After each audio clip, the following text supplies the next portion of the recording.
오늘 있었던 정치권 뒷이야기 들어보는 정치톡톡 시간입니다. 우정환 기자와 함께합니다. 어서 오십시오. 아까도 잠깐 전해드렸지만 박성민 당대표 비서실장의 사퇴로 국민의힘에서는 그럼 윤 대통령이 이 대표하고 손절하는 게 아니냐 하는 흉흉한 소문이 돌고 있습니다. 우선 박 실장이 누구인지부터 설명을 해주시죠. 네, 비서실장을 사퇴한 박성민 의원은 또 하나의 윤핵관이라고도 이제 불리는 인물입니다. 네. 그 윤석열 대통령이 서울중앙지검장 시절 박 의원은 선거에서 낙선했을 때 서로 술을 마신다든지 이 정도로 친분이 있었고 네. 또 선거 때는 경선 때부터 이제 윤 대통령을 도왔던 인물이기 때문인데요. 네. 그래서 대선이 끝난 뒤에는 윤 대통령이 이 대표의 비서실장을 직접 맡아달라고 부탁을 해서 당대표 비서실장을 맡기도 했었습니다. 네. 즉 다시 말해 윤 대통령과 이준석 대표 간의 가교 역할을 이제 박성민 의원이 맡았던 거죠. 네. 그런데 갑자기 그만둔다고 한 거는 결국 윤 대통령이 이준석 대표와 더는 같이 안 가겠다 이런 의미가 아니냐 이런 해석이 나오게 된 겁니다. 그러면 윤 대통령과 이준석 대표가 이제는 더 이상 복구할 수 없는 지경에까지 갔다 이렇게 해석해도 되는 겁니까?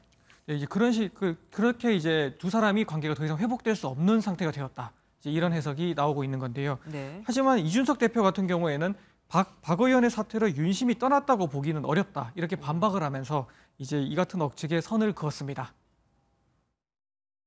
그런 해석은 가능하겠지만 어제 박성민 의원과의 대화에서 그런 내용은 없었습니다. 딱히.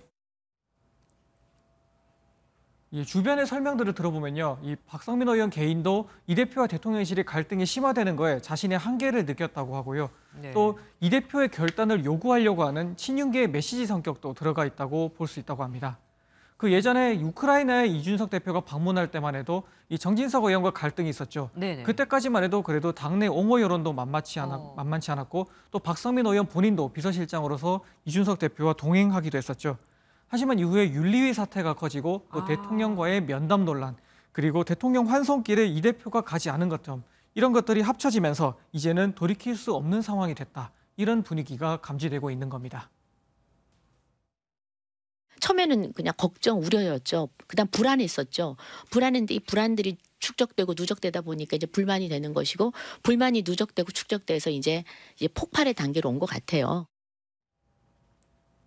여기에 평소에 이 대표에게 비판적이었던 박수영 의원 같은 경우에는 이제 자기 살기 위해 당을 망치는 두 이씨가 있는데 이 둘이 데칼코마니다라면서 이 대표를 이재명 의원에 비유하는 식으로 비판을 하기도 했었습니다. 여기에다가 이 대표 주변에서조차 너무 강대강으로만 가지 말았어야 되는 게 아니냐 이런 평가까지 나오고 있는 상황입니다. 대통령께서 순방길에 환송에 나가시지 않았는데요. 저는 그거 좀 아쉽다고 생각되고요. 원내대표도 초대받지 못했지만 가셨잖아요. 그러니까 오지 말란다고 진짜 안 오냐 이런 투 같습니다. 이준석 대표에게는 다음 주에 윤리위가 남아 있습니다. 여기서 어떻게 나올까요? 네, 앞서 리포트에서도 보셨지만 이제 수사 흐름을 지켜보면요. 윤리위 결과도 결국 경고 정도에서 징계를 하는 쪽으로 결정이 나지 않겠냐 이런 전망이 많이 나오고 있습니다. 이 경우에는 앞서 지난 대선 당시에 이 대표가 당무를 한번 거부하면서 의원들이 의원총회를 열어 이 대표 사퇴를 요구하는 이런 결의를 하려고 시도한 적이 있었죠. 그랬죠. 이런 식으로 이 대표에 대한 사퇴 요구가 또 나올 가능성이 있다고 합니다. 다만 지난번 같은 경우에는 당시 대선 후보였었던 윤 대통령이 직접 의총장으로 찾아와 이제 손을 맞잡으면서 봉합을 했던 모습이 있었죠. 예. 하지만 이번에는 지도부 관계자들의 말을 들어보면 지금은 윤 대통령이 이 대표를 국정 동반자가 아니라 국정 부담 요소로만 생각할 가능성이 크다. 그렇기 때문에 지난번처럼 나설 일은 없을 것이다. 즉 이번에는 도와주지 않을 가능성이 크다고 말하고 있습니다. 그러면 이 대표는 이번 사태를 어떻게 타개하려고 할까요?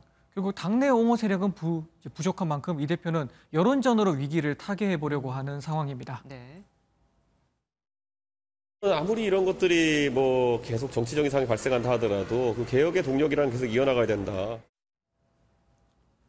지속적으로 당원 가입을 독려하면서 추후 전당대회에서 지지 기반인 2030 당원의 영향력을 늘리려는 행보도 보이고 있는 상황이죠. 이 박지원 전 국정원장 같은 경우에는 이 대표가 더 험한 꼴 보기 전에 물러나는 게 좋지 않겠냐 이렇게 조언을 하기도 했었습니다. 험한 사형 선고를 받고 죽는 것보다는 자기 스스로 물러가서 다시 재기하는 방법을 택해야지. 하지만 여기에 대해서도 이 대표는 사퇴할 뜻이 없다라고 일축했습니다. 네. 민주당 당권 움직임으로 가보겠습니다. 이재명 의원은 지금 계속해서 고심을 하고 있는데 97그룹에서 조금씩 또 움직임이 나오고 있습니다. 먼저 이재명 의원 같은 경우에는 이 의원이 전당대회 출마 결심을 굳혔다 이런 보도가 나왔는데요. 바로 사실이 아니다라고 입장문을 냈습니다. 네. 다만 그 입장문 내용을 보면요. 그 당에 나아갈 방향 등에 대해 다양한 의견을 듣고 있다라고 적었는데 즉 아직 결정만 내리지 않았다는 거지 이건 불출마도 아니다라는 식의 입장이긴 부정한 합니다. 것도 아닙니다. 네, 맞습니다. 이런 가운데 오늘은 당내 쓴소리를 마다하지 않는 사람이죠. 그 50대 기수로 꼽히는 박용진 의원이 당권 도전을 선언했습니다.